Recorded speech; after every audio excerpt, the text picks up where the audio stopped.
Tiga pejabat Badan Gizi Nasional akhirnya menjadi tahanan Kejaksaan Agung, Dadan Hindayana, Sony Sonjaya, dan Lodewijk Usung, tiga pimpinan Badan Gizi Nasional yang mengelola program makan bergizi gratis atau MBG, resmi menjadi tersangka korupsi tata kelola program senilai ratusan triliun rupiah. Program yang digagas oleh pemerintah Prabowo sebagai solusi stunting menjadi mesin ATM berjalan bagi tiga elit BGN ini.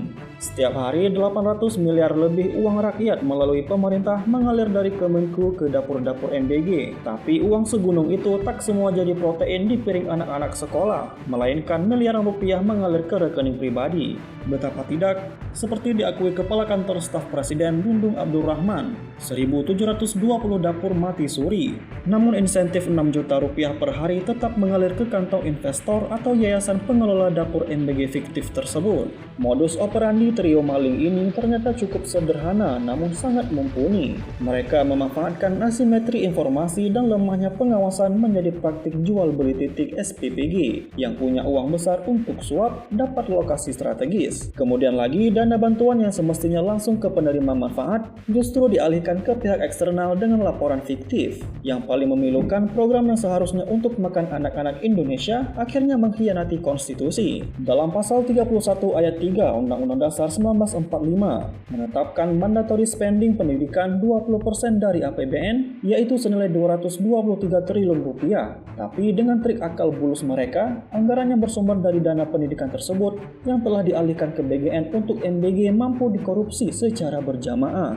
Kini setelah ditahan dan dicopot oleh Presiden Prabowo Subianto, mereka akan menghadapi jerat hukum. Meskipun berat dan sedih akibat praktik culas mereka, Prabowo harus bersikap tegas dan tetap memihak kepada kepentingan rakyat. Hal ini disampaikan oleh Presiden Prabowo Subianto saat menghadiri Building Indonesia Future Generation Through Nutrition di SICC Kabupaten Bogor, Jawa Barat pada Rabu 3 Juni 2026. Saat ini sebetulnya saya sedih. Saya tidak bisa tutupi bahwa saya dalam keadaan sedih. Karena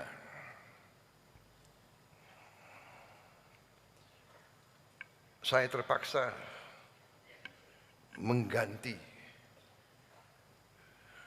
orang-orang yang sebenarnya saya sayangi. Orang yang saya percaya, orang yang saya berikan tugas untuk negara yang sangat berat.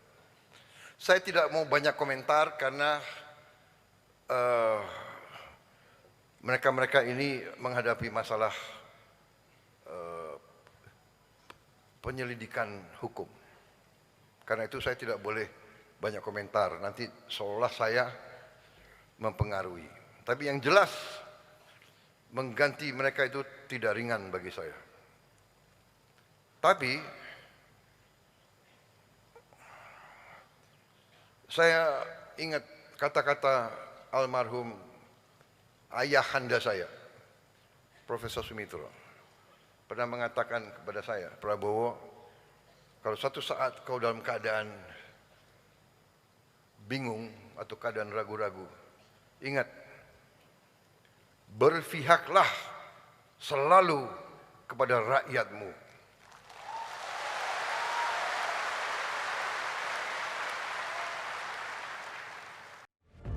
Dari Jakarta, tim liputan melaporkan untuk Puja TV.